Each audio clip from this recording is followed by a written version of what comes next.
عبداللہ بن عمر کہتے ہیں کہ میں نے رسول اللہ صلی اللہ علیہ وسلم کو فرماتے ہوئے سنا،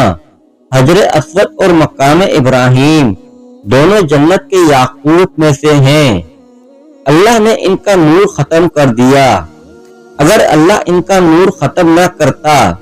تو وہ مشرق و مغرب کے سارے مقام کو روشن کر دیتے۔ عبداللہ بن عباس کہتے ہیں کہ ہمیں رسول اللہ صلی اللہ علیہ وسلم نے منی میں ظہر، عصر، مغرب، عشاء اور فجر پڑھائی، پھر صبح ہی عرفات کے لیے روانہ ہو گئے۔ عبداللہ بن مالک کہتے ہیں کہ ابن عمر رضی اللہ عنہ نے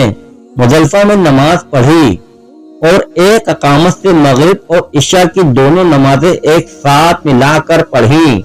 اور کہا، میں نے رسول اللہ صلی اللہ علیہ وسلم کو اس جگہ پر ایسے ہی کرتے دیکھا ہے۔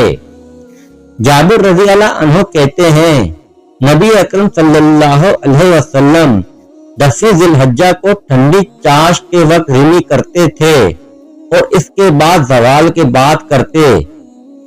عبداللہ بن عباس رضی اللہ عنہ سے روایت ہے کہ نبی اکرم صلی اللہ علیہ وسلم مزدلفہ سے سورج نکلنے سے پہلے لوٹے۔ جابر رضی اللہ عنہ کہتے ہیں کہ میں نے رسول اللہ صلی اللہ علیہ وسلم کو دیکھا کہ آپ ایسی کنکریوں سے ریمی جما رہے تھے جو انگوٹھے اور شہادت والی انگلی کے درمیان پکڑی جا سکتی تھی۔